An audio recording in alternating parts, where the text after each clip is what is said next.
You're listening to the DJ Doran Show, a Doran Omni Media production. Warning, the DJ Doran Show contains adult language, mature content, cerebral debate, and thought-provoking conversation. Listener discretion is advised. Call 312-235-2281 to be a part of the discussion. That's 312-235-2281. And now, Chicago's perspicacious host of your sane radio obsession, DJ Doran.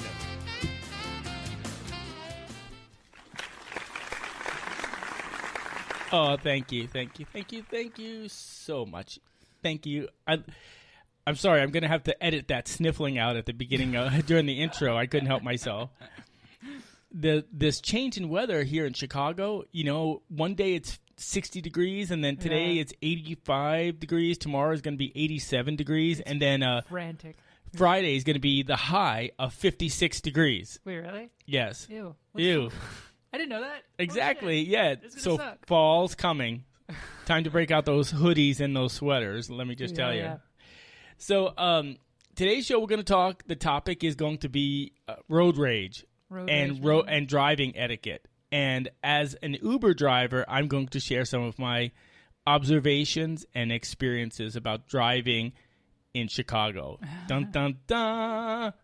And so, but before we get to that, you know, I debated whether I wanted to do a show on politics today because there's so much going on. Have you been reading all this stuff or hearing about all this stuff? I come across headlines and stuff. I don't know. I've kind of given up a good few months ago of like, I don't want to hear any of this crap anymore. It's funny because somebody actually said today that the American people are just getting sick and tired of this BS. This BS from the left, BS from the right, you know, BS from the White House. It's just tiresome. It's exhausting. And you can't really have a conversation with anyone because everybody is so passionate about it. And so I really just don't even want to talk about politics anymore. I used to love politics. I used to love the debate about policy and politics and all of that. Not anymore. There's no debate. There's no discussion. It is screaming. People are screaming at each other. And that doesn't interest me very much, you know. So I need a break, I think. And so I want to talk about nice things. I want to talk about road rage. Like road rage, exactly. Or I just want to talk about other things that anything other than politics. Anything other than politics. So today I decided that we're going to just talk about driving and what it's like to drive in Chicago. Have you ever driven in Chicago? Yeah, I have my own car. I drive around quite a bit. Oh, there you go. Well, I, as a general rule, like it. You know, coming from New York, it's a lot different. Yes. I'm from the Northeast as well. Yes, it is a different change of pace. And you know where we are? We're in Lakeview, which is so close to Lakeshore Drive. We live right on the lake. So, you know, in between us and Lakeshore Drive is a lot of green space, and it's beautiful parks and things like that. So, but when I want to go to the city, I just hop on Lakeshore Drive, and I'm down on Michigan Avenue in, 10 or 15 minutes or something. And so that's kind of cool. I'm actually curious about something because, like, now that I'm able to catch it, so in New York, you know how, it's a gigantic city, but you know if you're in Staten Island, if you're in Brooklyn, if you're in Long Island, you still call Manhattan the city. Yes. So is there an equivalent to that in Chicago, where if you're not around the loop or something, you don't consider where you live the city? I don't know about that, but I do know that. You know, they call Chicagoland. Yeah, that is confusing as shit. Yeah, so Chicagoland is anything outside of Chicago proper. So Chicago's made up of cities, of neighborhoods, right? Yes, yeah. So technically they would be sort of like boroughs in New York, sort of. Yeah. And then the suburbs are what's, you know, they don't have a thing like they don't call it New York land, but Chicagoland are the suburbs. So those suburbs are to Chicago like New Jersey is to New York. Yes. In some ways. Yeah, New Jersey's basically a suburb. That's right, of Chicago. A gigantic suburb. Yeah. But you know, there's a big difference. There's 14 million people in New York, there's 3 million in Chicago. That's right. Right? God damn, there are that many people in New York. Holy crap. There's a lot of people. They build up instead of out, Exactly. because there's no more land. Yeah. So they have to build up. That's why the Makes sense. buildings are so tall. But there are a couple of differences. And so before we begin that, I wanna play a thing for our friends at Joe Eats World. So they're sponsoring our show. So Joe Morales is a chef, and so he does like cooking classes at this place on Halstead called Get in the Kitchen. And so they are happy enough to they're nice enough to sponsor our show. So let's listen to that, and then when we come back, we'll get right into this. This episode of the DJ Doran Show is brought to you by our friends at Joe Eats World, featuring Chef Joe Morales as he eats and drinks his way through life, sharing recipes, dining experiences, and cooking tips. Be sure to follow him at joeeatsworld.com and on his Facebook, Twitter, and Instagram.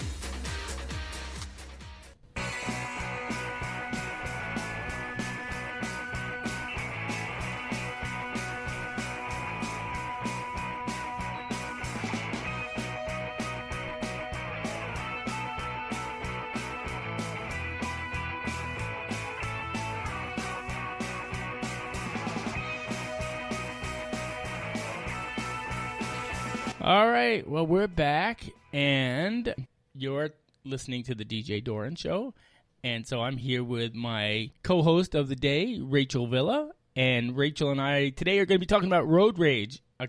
Everybody's experienced it. I don't care who you are. Everybody has been a road rager, and everyone has had road rage thrust upon them. Have been raged on. have been raged on.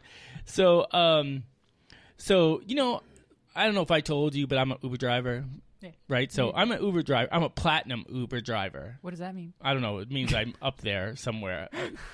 But I drive a lot, and I think being from New York helps me get a lot more rides because I drive really fast and really purposeful. Mm-hmm. So, it's easy for me over the weekend to make $300 per day. Wow. Which is good. Yeah. It's good, but then you have to deduct all your expenses and the use of your car. But still, I'm going to say I can make $700 from a Friday through a Sunday. Mm-hmm. If I work 8-9 hours. Okay, it's not bad. It's extra money, little extra money. It's whatever. But here's the thing: driving for Uber, I have seen more shit on the road, and I've said this over and over again. I don't understand why there's not more death from automobile accidents. People distracted driving, talking on their phones, making illegal maneuvers, running red lights. I mean, it's a free-for-all. I bet you the city gets half of its funding from the red light cameras and speeding cameras and everything than anything else. Mm-hmm. But anyway, so I myself I kind of have road rage sometimes. You? I know, it's hard to believe. DJ. How? I know, it's amazing being so sweet as I am.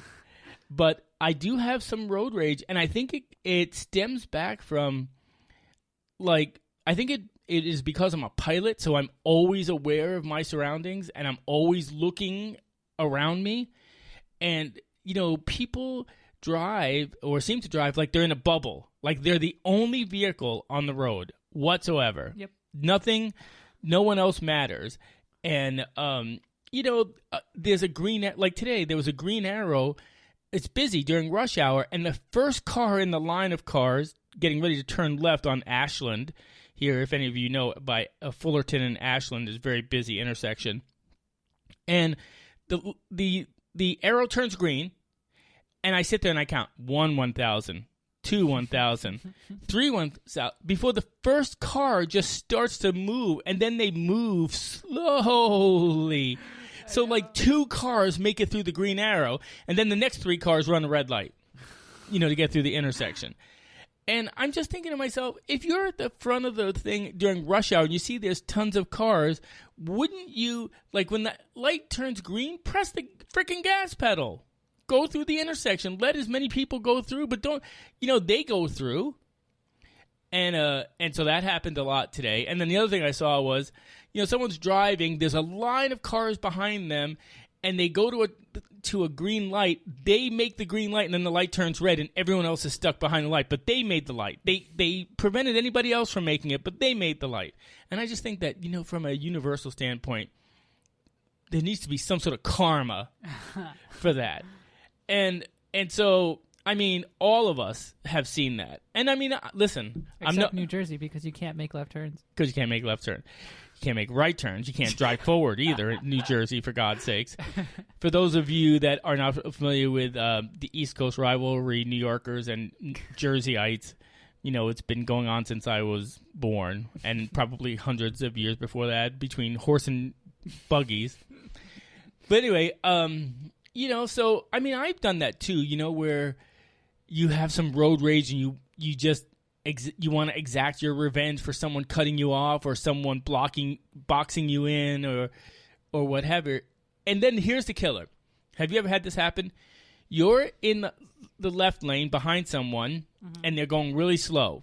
Sure. And then as soon as you pull into the right lane to pass them, they somehow find the brick that was in their shoe, and now it becomes like they start paralleling you. You go up to 40, they go up to 40.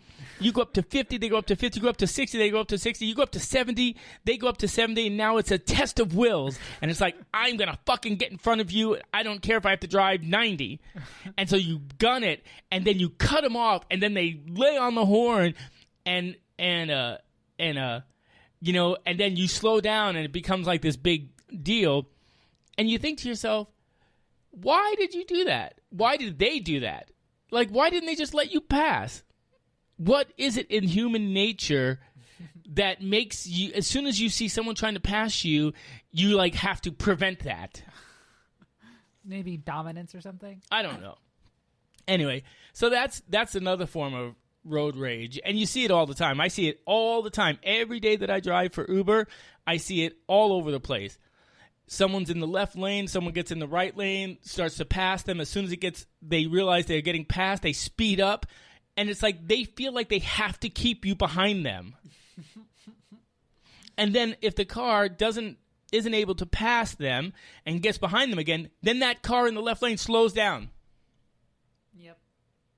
And you're just like, why are people so spiteful when they, like, the sweetest people is probably the sweetest people in the world, like Granny.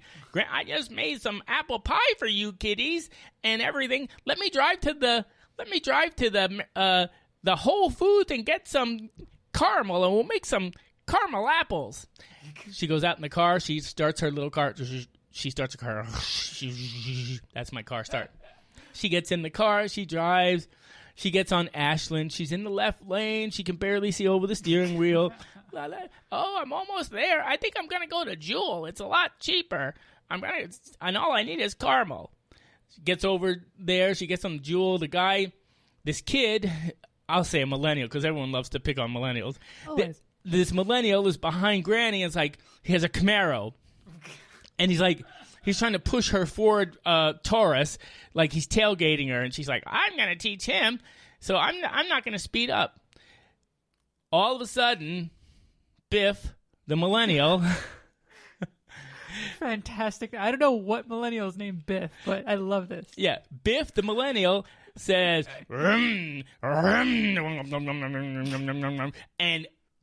says this and doesn't even gently merge into the right lane, jerks his Camaro to the right and gets in, and then as he's passing Granny, Biff turns and gives her the death stare, right? The evil eye, like, I'm going to show you, and he realizes it's Granny, so he's like, I'm going to just get ahead of her, right? So he guns it. But what he doesn't do is he doesn't calculate the distance between his car and the car in front of him. So Granny just steps on the gas pedal a little bit. Oh, look at that. Look at that pretty yellow Camaro car. And look at that young man on there. He has a headset on and everything. I'm going to teach. He needs to stay back there. He can't get ahead of me. I'm going to Jewel. Right? So she presses the gas pedal. Biff guns it. But he's afraid to cut off Granny, so what does he do? He guns it and almost rear-ends the car in front of him and jams on his brakes and then gets behind Granny again. Granny now is like, yeah, you tried to mess with me? You're just going to sit there. So every time she is paralleling the car in the right lane. So Biff is going back and forth, jockeying, looking for that opening where he can get ahead of Granny. But Granny just has to press the gas pedal ever so slightly, just enough so he can't fit and scratch his nice, shiny yellow car. And does that back and forth. And then, as soon as Granny gets to the Jewel, she puts on her left turn signal and turns into the parking lot. And Biff speeds by, gets in left lane, speeds by, and gives her the finger. Granny is oblivious because she's looking for a parking space, a handicap spot near the door, because she's going to make some caramel apples. And Biff, on the other hand, is driving down the road screaming, "Motherfucker! I hate you! But what can he do? Calm down. Mm-hmm. That's probably something he can do. That's something he can do. So anyway, that's a road rage thing. Sure. And I've seen that too, where somebody's trying to pass someone, then the other person goes out of their way to block them in. Yeah. And all it does is escalate the whole situation. I've done that too, by the way. I know I'm guilty of it. I'm horrible. I'm a horrible person. I'm horrible. But I think if somebody's driving unsafe, then I'll block them in. And then I always say to myself, "Oh, you're setting yourself up for karma big time." And I've had that happen where you're like, I'm just going to look down because I don't want to make eye contact to let them know that they beat me because of the karma that caused me to get blocked in. Mm-hmm. So I just pretend like I'm looking in the cup holder. My strategy for any moments like that, whenever people are frustrated or anything like that, I always I used to drive for a chem. I used to do chem lawn stuff, so I drove around a big truck with lots of chemicals. It's a heavy truck with a ton of blind spots, but the speeding is the speedometer is always tracked, so I always have to drive the speed limit. And so whenever people get frustrated or anything, I'm like, don't blame me. Fucking blame the speed limit. Well, I don't care if someone drives the speed limit. Just don't do it in the left lane. Exactly. You know how many times today I wanted to scream out of the window as I drove by someone, get the F out of the left lane. Yeah, exactly. If you want to drive slow, fine, then sit in the right lane, but don't sit in the left lane. Here's your number one clue. If you're sitting in the left lane and people are passing you on the right, you should probably get out of the fucking left lane. Probably. That's my pet peeve. Dude, people get testy even in that lane. People get testy even on the right lane where you're driving the speed limit, and it's like, why are you driving the speed limit, you idiot? Well, on Lakeshore Drive, the speed limit's 40 miles an hour. No one drives 40 I've never seen anyone do less than 60 miles an hour on that road. Oh, no. But I'm just saying is if you're in the right lane, then at least you have two other lanes to go around that person. True. But if you're in the left lane, that means there are other people in the two right lanes, because it's a 3-lane highway, that are going slower. So you're trapped. Get out of the fucking left lane. If you want to go slow, go in the right lane. It's not, just because it's all clear in front of you doesn't mean that that's where you should be. So that's one of my big pet peeves is get out of the left lane. The other thing that I see a lot is distracted driving. Yeah. And you know what? Before we get into that, I want to take a little bit of a break, and when we come back, we're going to talk about distracted driving. I want to ask you if you've ever texted and drove. Ooh. I know none of us have ever done that. So don't go anywhere. You're listening to the DJ Doran Show. We'll be right back. You're listening to the DJ Doran Show. Don't go away. We'll be right back. Call 312-235-2281 to speak to DJ. All right. Well, we're back. And you're listening to the DJ Doran Show. And did I press the wrong button? Let me see if I did. Oh, yeah. There it is. That's better. Right? There you go. There you go. Is that it? Yep. Okay. I just want to make sure that I did everything right. So before the break, we were talking about road rage, right? And so that's one whole thing. And I could do a whole show on road rage. Oh, I know. But the other thing, too, that kills me sometimes is distracted driving. Oh, damn. And I'm guilty of it. I swear, I'm going to admit it right here in front of everyone. I am totally guilty of texting or checking my email or looking at an app while I'm driving. And it always made me think of the fact that, we're so used to driving at fast speeds, like it's our home on wheels, that we have been desensitized to the speed that we're going. So we do all these different things, like someone has a cook stove and they're making their lunch or something. I don't know. But a griddle. It's like barbecuing and, or I've seen people with books and watching movies or video on their phone or texting or doing whatever. But the other day I've seen this before, but I saw it again, and it never ceases to amaze me. It was a 20-something-year-old young lady. She was driving on the highway. Had to be going 75 because I was going 75, going to the airport. And I look over, I'm like, what the hell? She somehow had her bare foot up on the window of the driver's side car, like in that, like where the mirror is, that corner. Yeah. And she's driving with her left hand. She has her foot up on the window, and in her right hand, she's texting on her phone. Now, first of all, she should get an award for being so, whatever you call it, ambidextrous or whatever. Or, But the first thing that came to my mind was, okay, if she has a blowout, she's dead. Yep. And probably whoever else she crashes into or causes to crash. I mean, why have the foot up? Was she doing her toenails or something? No, she's just relaxing. She must have been wearing flip-flops, so she kicked off her flip-flops and just put her foot up. Which you shouldn't do while driving. No, don't wear flip-flops, man. Yeah, I don't even. I wear my flip-flops when I'm driving sometimes, but I don't like it because if they fall off, it gets all tangled. Well, that and because if the flip-flop, if the gas pedal gets stuck anywhere between, or even the brake gets stuck in between the flip-flop and your foot, yeah, it's just bad news. Yep. But, I mean, having your foot up there, first of all, how did she bend like that? Right. I mean, that's like when you're 20-something years old and you have, 1% body fat. You can bend like Gumby in a hurricane. But me, I couldn't bend past my belly, like to get my foot up there without, like, gasping. But from a safety, from an inspiring viewpoint, it's like, oh wow, the fact that she can do that's pretty good. But from a safety standpoint, I thought if anything happens, anything like she has to hit the brakes super hard, it's going to cause an accident, And so I don't know what people are thinking. And then as far as texting, texting has become so commonplace. We're used to texting while we're eating, texting while we're working on the computer, texting while we're jogging, texting while we're walking. All you have to do is look at the people walking when I drive for Uber, and they're not even looking up. I'm going to go into that in a second. And so so that's it. So now we drive and we text, and the only thing that kind of has saved me a little bit is there's that speak to text, right? Oh, that helps, yeah. But Siri doesn't understand my accent, so she'll say some stupid shit, and so I'll have to fix it. That's but funny. one of the things, someone asked me the other day, they said, DJ, I've lived here a few years now. We left for a while, but we came back, so I consider we've lived here for a few years. But anyway, somebody asked me, what is the biggest difference between New York and Chicago, driving-wise? Driving-wise, okay.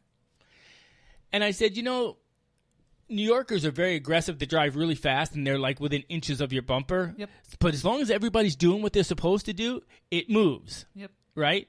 Here in the Midwest, it's still friendly, so people like they just take their time. They don't feel any sense of urgency. Mm-hmm. And if they're, I can always tell, like on a weekend, that when there are a lot of non-city dwelling drivers. How so? They are tentative. So, like, instead of making a turn, like you know where you're going, they turn and they look and they stop and they pause and they look around and they're not sure what to do. And so they just take their time. And I'm like, I'm screaming. It's like, get out of the road. If you're afraid to drive in the city, park your car. But that's how I tell. But the other thing that I think is really one of the things that sticks out to me so much, and I know a lot of people have had to have noticed this as well. So in New York City, right, or in the city as New Yorkers call it, in the city, when you're crossing the street, you cross quickly. You cross with purpose. You look and you dart across the road, whether you're in the crosswalk or not. Not now, dude. Here in Chicago, completely opposite. People, mainly millennials, but others too, they walk in the crosswalk. They may glance to see if they have the right of way, like the walking light. They don't even look up from their phone. They don't look both ways. They could give two shits. They just step off the curb and walk like they have every right in the world, which they do. They have the right. The pedestrians have the right when they're walking with the light, right? But here's my thought on this.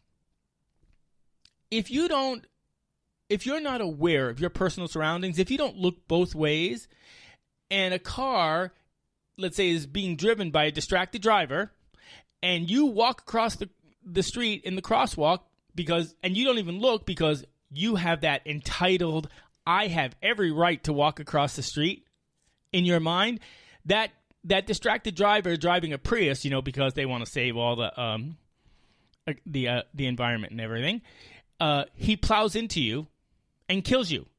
Now, you may have the right of way, and you may be dead, but guess what? You still had the right of way, but you're still dead. True. So that is one of the things that I notice is that people here just cross the street and they don't care. They don't look or anything. They don't even take into account that maybe a car's brakes are going to fail or somebody is distracted. Or I got to tell you, last winter during one of the snowstorms, this young couple was pushing a baby carriage, and I'm in an SUV with all-wheel drive, right? So I'm not going very fast, but I tap the brakes, and the all-wheel anti-skid locks up the brakes. And so what happens is I just slide, right? Not very fast, but I'm sliding. And I'm thinking to myself, I'm going to go into the crosswalk and hit these people in that baby carriage. You know why? Because these fucking stupid morons didn't even lift up their faces from their phones, pushing their baby carriage to see that I was potentially sliding into them and their baby. And thank God I stopped just short of hitting them, but they just walked like nothing happened. And I remember thinking to myself, this is absolutely outrageous. This is so stupid. Is your right or your sense of entitlement because you're in the crosswalk paramount so that you're willing to risk your life and your baby's life on a snowy street in a car that was driving below the speed limit, but because of the weather conditions, circumstances happened and I slid? I don't get it. I don't. When I cross the street, I know it's my right of way to cross the street, but I look both ways. And I don't take anything for granted like they're going to stop. You know why? Because they might not. They might not. And the other thing, the bigger thing, is I like my life, and I don't want to go to the hospital. I don't care if I can sue them later. I don't want to be inconvenienced by that. I don't want to be hurt, and I certainly don't want to be killed. I agree with you. So guess what? I look both ways to make sure that car sees me and is going to stop. Yeah. But that's not how it is here in Chicago. 95% of the time when I'm driving for Uber, that is not how it is. 95% of the time, I pull up to an intersection and people walk off of the curb and they don't even look at me. They're either looking at their phone or they don't care. They're just looking ahead. They don't even look to see if I'm stopping. And to be fair, I think that just happens in any place that is a city. I mean, I see doesn't happen in New York. Dude, I've been to New York many times. It doesn't happen like that. People don't walk off the curb without looking. I tell you one thing, they look and then they run. But see, here's the thing. Not only do they not look, then they get as soon as they get in the crosswalk, they are walking in slow motion. Yeah, like any city. I mean, that every single one I've been to. I've lived in New York City most of my life, and I'm telling you, when people cross the crosswalk, they hustle. Okay. Because cabbies would be honking, and people are crazy. Now, for everything, there's an exception. So maybe you did see that on occasion. I'm telling you as a general rule, and I lived on the Upper West Side at 79th and West End Avenue, people crossing Broadway or people crossing 79th Street, as soon as the light turned, they walked, and then they looked They look both ways, and then they hustle or at least walk with purpose. Now, last winter, I remember, I'll never forget this girl. I'm going to say she's 22 and weighs 100 pounds. Sure. And she's wearing a black hooded coat, right? I can't even really see her face. Now, she's walking on the sidewalk parallel to me, so I know she's not going to be an issue for me. But I come to the stoplight, and she's still walking. She gets up to the curb as my light's turning green, and I'm moving forward, and I turn over to look at her, and I swear to you, Rachel, she did not skip a beat. She didn't look at the light. She didn't look up from her phone. She didn't look either way or both ways or nothing. She just walked into the intersection. I've seen that. On a snowy day, and I'm thinking to myself, who the fuck do you think you are that you are impervious to being hit by a car? I mean, I get it. You have the right because it's a, walk sign. Absolutely. But I kept thinking to myself, if somebody hits you and you die, you're still going to be dead, whether you had the right or not. True. So that's the one thing that I notice more. Like I notice it when I'm driving. And, I just think that we need to be responsible for our personal safety. And even if the law says that we have the right of way, I still am responsible for my personal safety. Yeah. Now, if somebody hit me and it's their fault and I survive, then I can sue them. All the pain that I'm going to feel is not going to go away. If I have a compound fracture on my leg or break my hip or whatever, none of that's going to go away. Nope.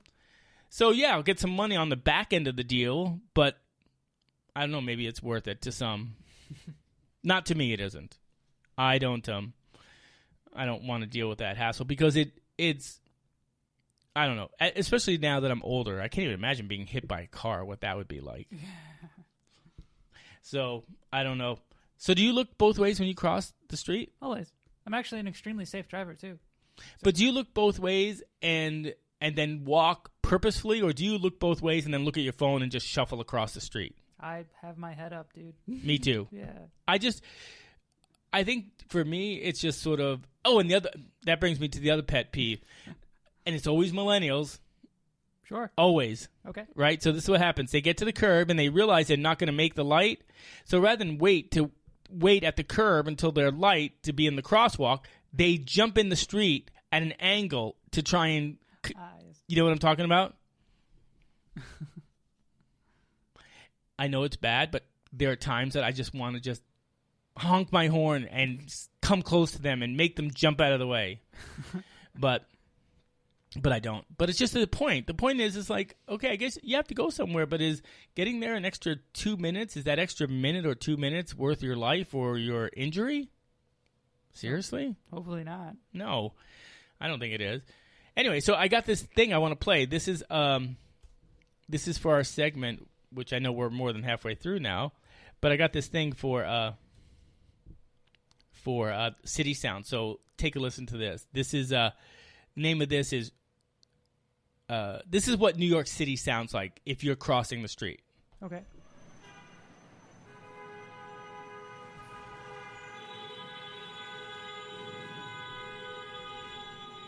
Hurry up and cross the street.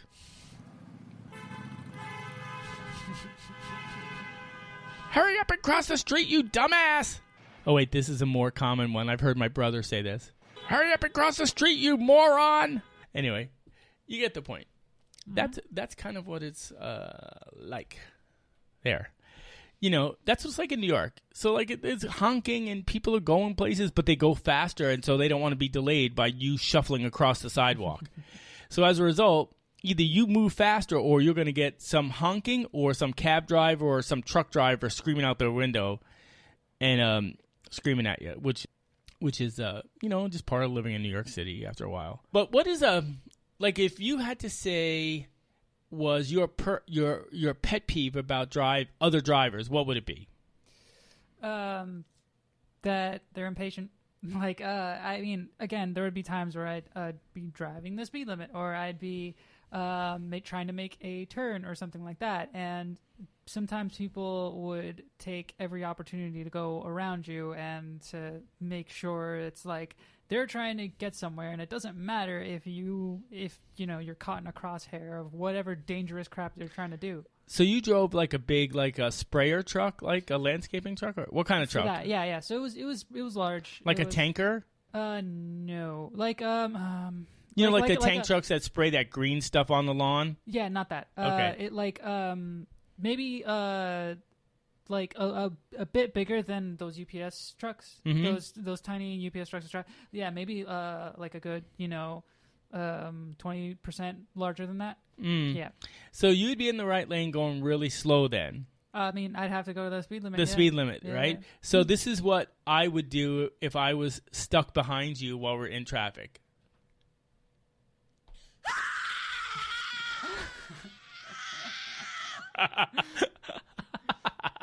Sounds right. Dude, I have done that in the car where I'm like, oh my God, get off the fucking road.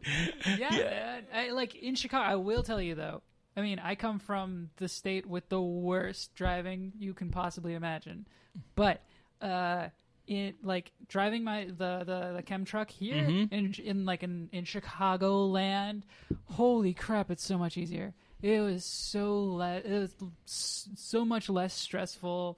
I drove in the Glencoe, Winnetka area, the North Shore, and oh my God, I mean, people in their rich cars, and that they're super entitled and douchey, but they absolutely are, and they think that you're an inconvenience to them. They should be more important than you because you service your them. Social justice warrior side is showing. What? Those rich people. I know rich people that drive pretty well. I know. I'm saying it's a wealthy area, and people with like expensive Evanston. Well, I mean, it's yeah. Is that? No, I said Glencoe and Winnetka. And, yeah. That's true too. And Wilmette. Yeah. Yes. Yeah. I mean, listen.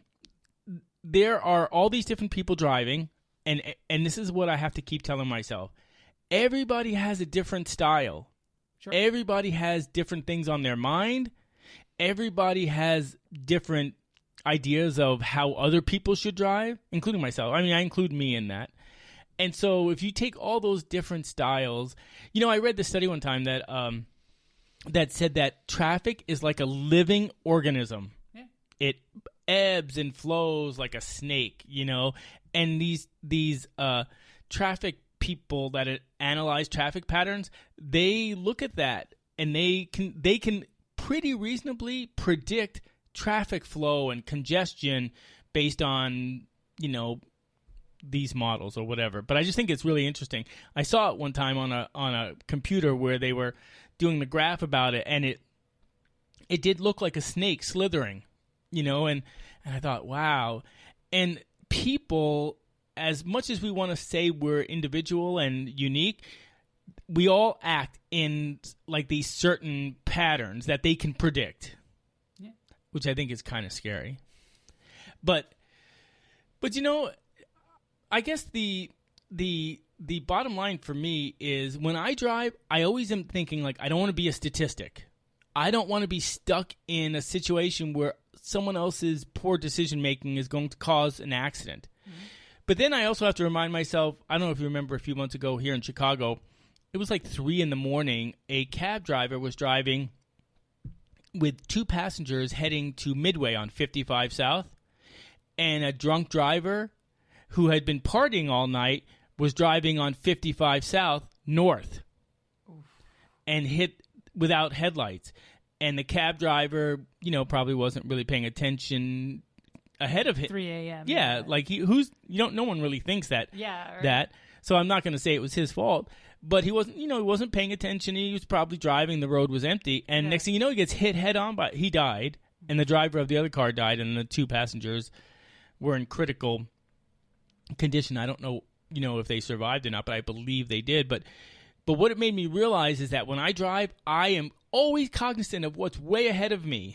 Yeah. And I always look in my mirror. Do you know how many times I've been driving in traffic and I glance in my rearview mirror? I'm like, I always leave an escape route because because there's so many times I've seen cars jam on their brakes and almost rear end me because they're texting or not paying attention or what have you. That's what scares me.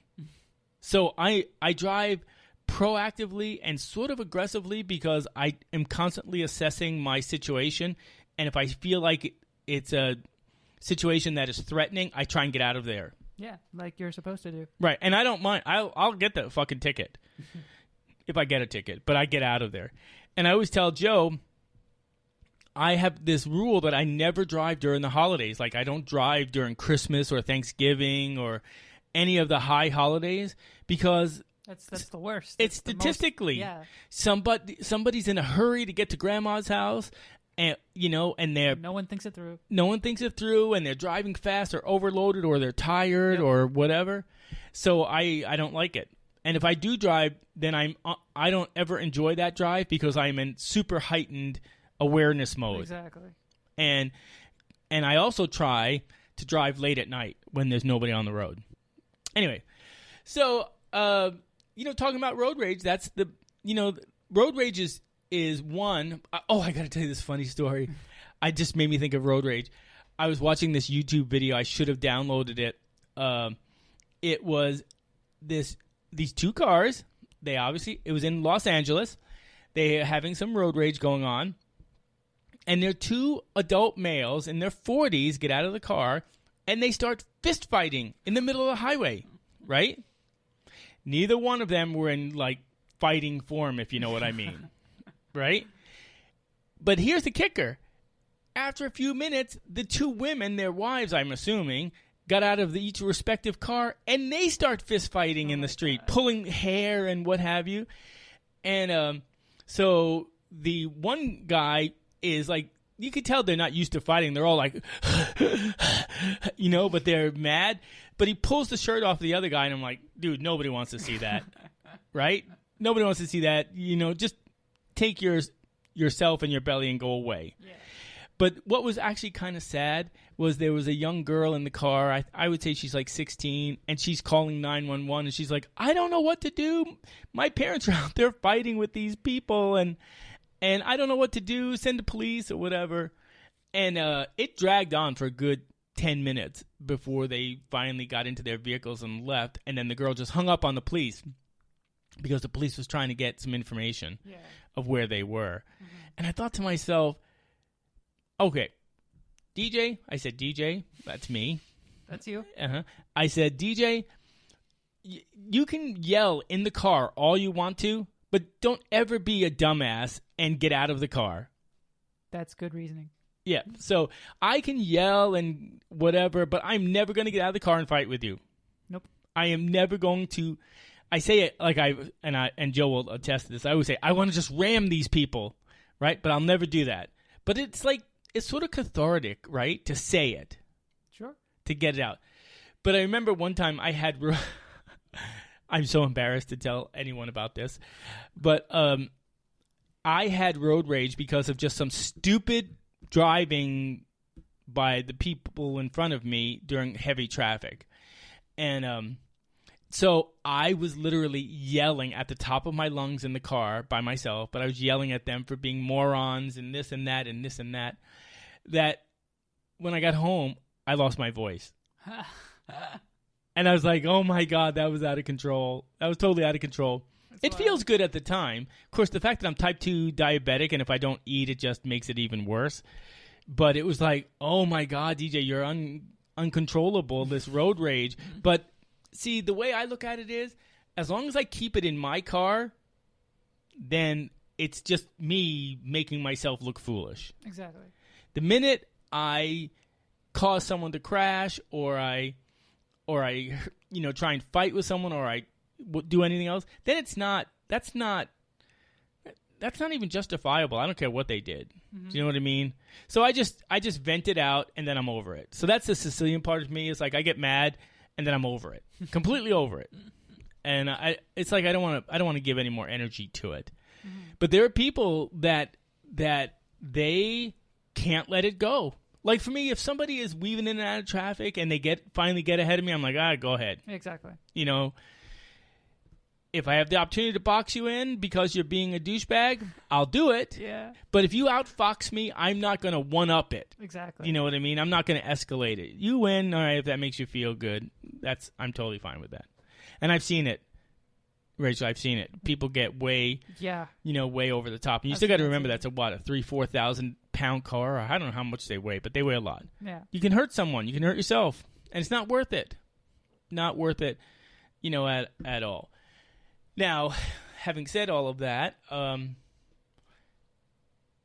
drove for Uber the last few days, and it was it was rain, a lot of rain, and it was a Bears game. Right. I'm embarrassed to tell you that at the Bears game, after I dropped off my people, they make you go all the way in and around the Shed Aquarium to the planetarium and come all the way back out.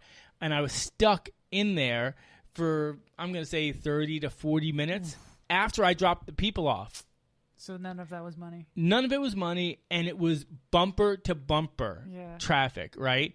People are all cutting each other off, trying to jockey for position. And one of your, what'd you call them, rich, entitled people? Sure, yeah. He had this super cool Mercedes, but he's like cutting people off and thinking, and I'm thinking to myself, dude, I would not be cutting people off in that car because someone in a Dodge minivan is going to be like, oh, you're going to pay my rent this month when you hit me.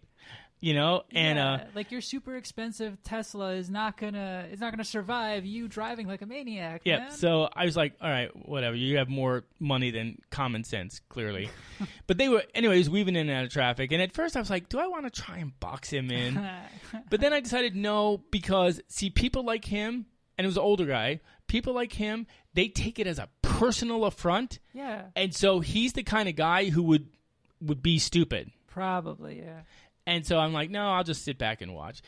But the karma was perfect because he got pulled over by the police. That was funny for me. Loser. Yeah.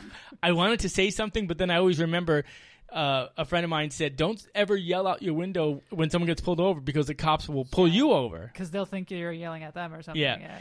And so I just didn't. I just secretly rubbed my hands together like this, and said, good for you, fucker. But then I had to go around all the way to the planetarium and then come back out. Mm-hmm. And I got up to this one guy, and I was frustrated because they have no signs, right? No signs. Uh-huh. And I said to the guy, how the fuck do I get out of here? How do I get out of here?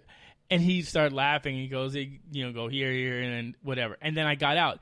But then once I got out, then I got on Lakeshore Drive, which is equally backed up, So, but then once I got past the Soldier Field, a little bit past Soldier Field, it started to loosen up, and everything was fine.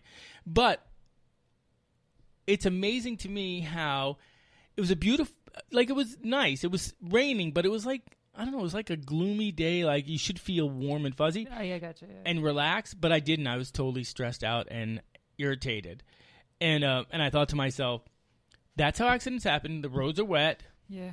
Couldn't see anything because it was downpouring and all of that. So the bottom line is, when I drive now, I really, really, really try and tone down my road rage. But it's not easy. And it's not, there's no way that I can guarantee it 100%. But I do, when I find myself getting way out of control, I try and ratchet it back. Now, I do complain about drivers all the time. I don't think that's ever going to end. No, I'm like, you idiot. Are you a moron? Look at you.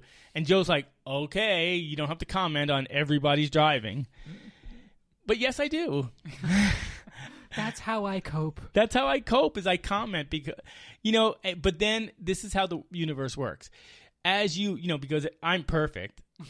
I'm a perfect driver. I always make perfect, good decisions. Mm-hmm. Then all of a sudden I find myself in a scenario and I'm like, I just cut somebody off and I think, what does that look like in reverse? Like, what if it was me that I cut off and someone else was driving? Yeah. I mean, I do too. But I'm as a general rule, I'm a polite driver. Yeah. Not perfect. Sometimes I don't use my blinker. Mm-hmm. Sometimes I make aggressive lane changes. Sometimes I force my way in because nobody will give you a break to get in. But as a general rule, I try and be a polite driver. I get that. But it doesn't always work. Now, today was a lot different than over the weekend because today was sunny, but the weather changed so dramatically. Yeah. It was so gross this morning when I first started driving because I like to drive in the morning early. Mm-hmm. It was so foggy because it was cool, and then now it was the warm front was coming in. It was humid. It was sticky. It was gross, and the windshield was kept fogging up no matter what I did, and it was just ugh. It's not good. No, but it was good. But I had I think it's funny, and before we go into the last part of the show, a lot of people said to me when I was going to drive for Uber, said, oh, DJ, you're not going to make more than $100 a day. This isn't New York or whatever. Every time I drive, I make between $200 and $300. Yeah, man. And the other day, I actually drove someone to the Notre Dame football game in South Bend, Indiana. Well, damn. I know. It was a good fare. Plus, he gave me like a $30 tip, $35 tip. Yeah. How far is that from here? 2 hours. Damn. 2 hours. But it was nice. He was on his headphones and watching football for the whole time, so he didn't bother me. But I have a 4.98 rating. Mm-hmm. I have over 2,500 trips. Ooh. And so, I have a pretty good track record. And I think part of it is because I talk to people. I treat them with respect. I always say please and thank you. I offer them, I have an extra power cord to charge their phone and stuff like that. I always did that too. And I always am respectful. Like I had an old lady today. I called her ma'am. Mm-hmm. Yes, ma'am. Thank you, ma'am, and all that because she was in who am I to say she was older? I'm like 60. Well, I still feel like I'm 20. So when I see an older lady, I always say ma'am, or older man, I say sir. But yeah, I don't. Too young for that. Exactly. You millennials have no respect. Well, also being trans kind of switches your perspective there, friend. How? Because people call me sir all the time, and I hate it. And so I'm not. Why do you think? Oh well. Anyway, that's a whole other show, ladies and gentlemen. We won't get into that. Just saying that. Yeah, I know what you mean when you're saying respectful and stuff like that. Yes, I got you. But I do. I didn't think I would like driving for Uber, but in the end, I do like driving for Uber because I meet so many cool people. Now, having said that, I've had a few people that were disrespectful, and I kicked them out of my car. Yeah, but very few. Mm-hmm. I think 2 out of 2,500. That's a good track record. Yeah. But also, I don't normally drive late at night, so I like to drive early in the morning, and then I'm done by 2 or 3 in the afternoon. So you don't follow the events and stuff. It's like, no, hey, there's gonna be a concert here. I'm gonna be there. No, I don't need to do that. I don't need to. I don't need to make the money like that. I don't. If there's an event happening during the time that I'm driving, I may drive a little extra. Yeah. If I have the time, but Uber only allows you to drive 10 hours before they cut you off automatically. Oh, really? Yes. I didn't know that.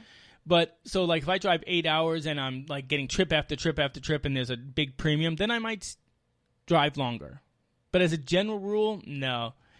I will sometimes drive on holidays. I drove on St. Patrick's Day, and I didn't think I was like, I'm not going to do this. Everybody was drunk by 10 a.m. Yeah. But I made almost $500. St. Patrick's Day in fucking Chicago. Yeah, in March. Jeez. Yeah, they have do you know that Chicago has the largest St. Patrick's Day festivities in the country? They go fucking wild. They go wild. But most of the day, I felt like everyone's dad. Everybody was under 30. Really? And I was just driving people around, so I felt like I was the designated dad. That's funny. Driving everyone around. And the last, this is before we take a break and end the show. The last trip of the day, I think it was 8 o'clock at night, and I was tired, and I was like, okay, I'll do one more. I picked up these 2 girls and a guy. I'd say they were in their mid-20s. Okay. And they were so drunk. They weren't even drunk. They were alcohol poisoned. Oh, damn. So they get in the car, they're slurring and whatever, and they're like, oh, I think I'm going to throw up. I said, hey, no throwing up inside my car. If you get sick, I don't care. I am happy to pull over so you can puke outside. But if you puke in my car, I'm going to be pissed. Right? Mm-hmm. And I'm going to charge you a lot of money for it. Yeah. But even so, even if someone pukes in the car and you clean it out, it still smells like puke. It never comes out. The human body is disgusting. You just don't want that happening at all. So they're sitting in the back, and I was like, have you guys eaten at all? And they go, no, man, no. I was like, all right, we're going to go. I'm going to take you to McDonald's, which is right here on Chicago, downtown. I said, I'm going to take you to McDonald's because it's still open. Get something to eat. And I thought they were just going to get a snack. Mm-hmm. They ordered like $30 worth of food. Yep. That sounds right. Right? So now they're eating, and I can smell french fries in the back and whatever. And I'm thinking to myself, DJ, that was stupid because now they're going to eat all this food and then throw it up. But I look at the Uber app, and it says I only have a minute to go to drop them off. And I'm like, okay, I'll hurry and get there, and they'll be gone. Yeah. So anyway, we get there, and the one guy and the girl get out. But the other girl who was sitting in the front seat, in the passenger seat, she's not going anywhere. And so they leave, and then I'm like, where are you going? Because they didn't pick an extra stop. She goes, So she was like completely incoherent. Oh. So I said, I shook her, and I said, what is your address? What is your address? Thank God she was able to give me her address, right? And her address was right here in Lakeview, where I live. And so I just Google mapped it, and then I said, I'll just take you home. Don't worry about the Uber app, because she couldn't figure out how to open the Uber app, and I was like, I don't want to get in the middle of that. I don't want to be responsible for whatever you get into. Let me just... Yes.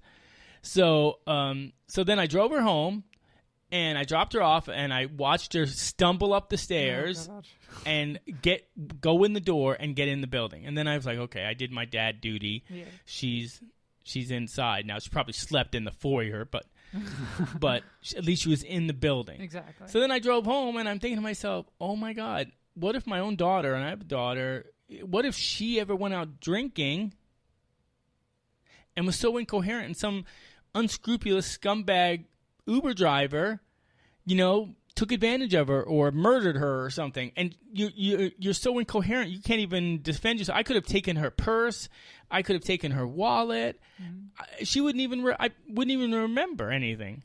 Mm-hmm. And it made me think that young people need to be aware that you always need to be in charge of your faculties. Yes. When you're taking Uber or Lyft or any other, or even a cab for that matter. Fucking yes. And if you're driving in a group, then make sure everybody's taken care of. She should have gotten out with them and stayed at their place. Exactly. They shouldn't have let her go alone with the Uber driver. I mean, I'm cool as shit, don't get me wrong, but I also could not have been. Exactly. Very easily could not have been. I agree. So, anyway, that's my tip. Always remain in control of your faculties when you're getting into a rideshare car. Yeah. Or a cab or any bus or anything. There are a lot of people who don't think about that. No, and I think that's crazy. It's like, I'm not your dad. I'm not obligated to take care of you. I'm a stranger. I'm a stranger. And by some accounts, I'm stranger than most. Oh my God. I know, that was awesome. Seriously, I should have been a comedian. All right. Well, we're going to take a break. That was me launching the promo before I was ready. All right. Listen, don't call into the show. We're not ready for that. We're still working through that. But I will tell you that we have some cool technology that we are still learning about that's going to allow people to call in. It's going to be so much easier and everything. It's going to be exciting. So that's coming. It's just taking us a little time because, it's really a sophisticated podcast that we're doing, but we're doing sort of a radio show live. Well, we want to do a live radio show and then a podcast, but we're doing it, not from a professional studio, from my home studio. So we have all of this hardware and equipment and software, and we're learning about it. So we don't want to do a show and then be futzing with it, and then we make a shitty show. Exactly. So we're futzing with it offline till we get to learn how it works and hopefully eliminate all of the bugs before we try it on you guys. Mm-hmm. So that's kind of where we are, but we're close. Yeah. I'm going to say before the end of the year we should have it all. And we'll roll it out. We'll roll it out pretty big. Everybody will know and have the right number to call in, and you'll have a chance. And everyone, it'll be good. And we'll promo it, so we'll let everybody know in advance. So we'll post it up. Yeah, it'll be awesome. So it's been fun. This has been an interesting show. It's like just talking about life. That's what our show's about. Is there's nothing that no topic we won't cover as it pertains to just living life. And that's, in the end, that's all we can do, is we can live our best life. So we would love for you to follow us on Facebook. You can follow the DJ Doran Show on Facebook, at the DJ Doran Show on Twitter. We have Instagram. You can follow us on Instagram. Also, you can download the podcast on Stitcher, Apple Podcasts, Google Podcasts, SoundCloud, Podomatic, Spotify. And just about every major platform where you can find podcasts. We're almost ready to submit to iHeartRadio, which will be kind of exciting. Yeah, man. But I think we need to do a couple more shows before we do that. That's going to be a little bit of a big time. I don't know how it's going to affect our listeners. I mean, maybe nobody will listen to us anyway.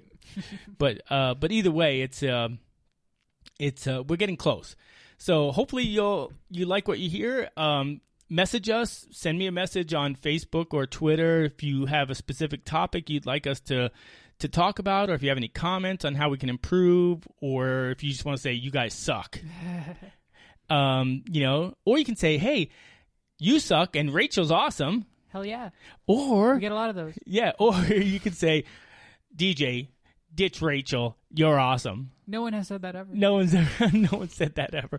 Probably not ever going to say that either. But that's our show for tonight. Tune in next time, and we will see you again. Until then, have a wonderful evening. You're listening to the DJ Doran Show. Good night, Rachel. Good night.